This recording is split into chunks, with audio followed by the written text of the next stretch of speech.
Gunung Fuji berdiri megah di kejauhan. Puncaknya diselimuti kabut tebal yang seolah enggan menyaksikan tragedi di bawah.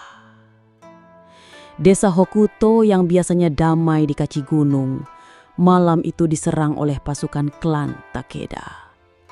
Rumah-rumah kayu terbakar, menjilat langit dengan lidah api biru pucat yang tidak wajar. Asap hitam pekat membentuk siluet-siluet mengerikan di udara, seperti roh-roh penasaran yang menari-nari. Di tengah kekacauan itu, Mio, seorang Onabu geisha, wanita pendekar, bertarung mati-matian. Rambutnya yang biasanya rapi, kini terurai kusut. Beberapa helai terbakar di ujungnya. Hakamanya yang berwarna indigo kini robek-robek, memperlihatkan luka di paha kanannya yang menganga seperti mulut sungai kecil. Darah mengalir deras, membentuk delta-delta mini di tanah. 7 samurai klan Takeda mengepung Mio dengan pedang terhunus. Cahaya bulan memantul di bilah-bilah pedang mereka, membuatnya berkilau seperti sisik ikan di tengah lautan. Mio berdiri dengan nafas tersengal, memegang naginata yang sudah patah separuhnya. "Kalian pikir membakar desa dan membunuh orang tak bersalah akan membuat klanmu jaya?" teriak Mio dengan suara serak. Samurai tertua di antara mereka hanya tertawa dingin. "Kau hanya wanita. Apa kau pikir bisa melawan takdir?" Mio tidak menjawab. Dengan gerakan cepat seperti ombak yang menyapu pantai, dia menerjang. Naginata patahnya berputar menebas leher 2 samurai sekaligus. Darah menyembur, membasahi wajahnya yang sudah penuh debu. Tapi dia kelelahan. Sebuah pedang menusuk perutnya dari belakang. Mio terbatuk, darah mengalir dari mulutnya. Dia jatuh berlutut di samping pohon momiji yang daun-daunnya mulai menghitam terbakar. Di balik reruntuhan rumah kepala desa, seorang bayi laki-laki berusia beberapa bulan tergeletak di atas kain furoshiki bermotif gelombang laut. Ajaibnya, dia tidak menangis.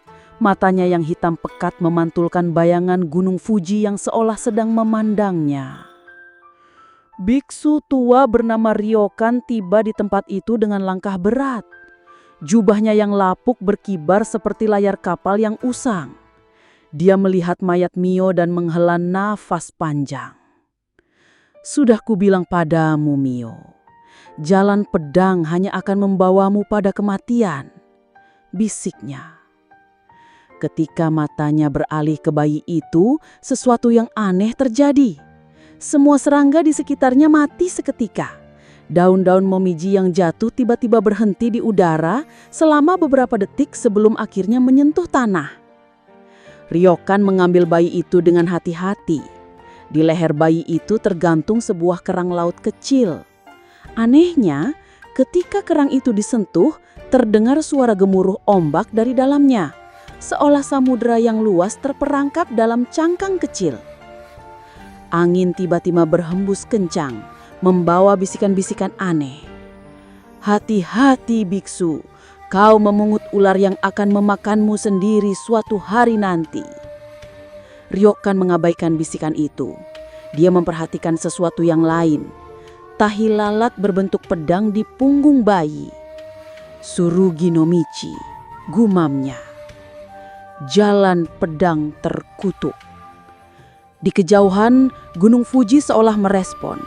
Salju di puncaknya mulai mencair, mengalir seperti air mata raksasa.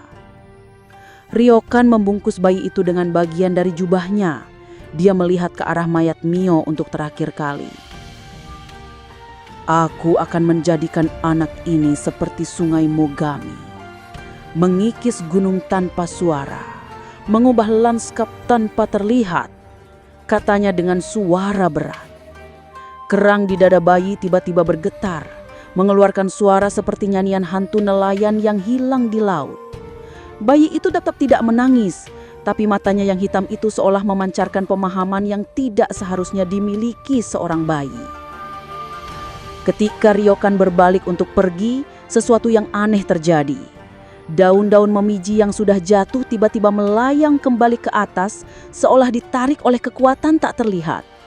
Di pupil bayi itu, bayangan sebuah pedang samurai terlihat samar-samar, seolah menunggu saat yang tepat untuk terhunus.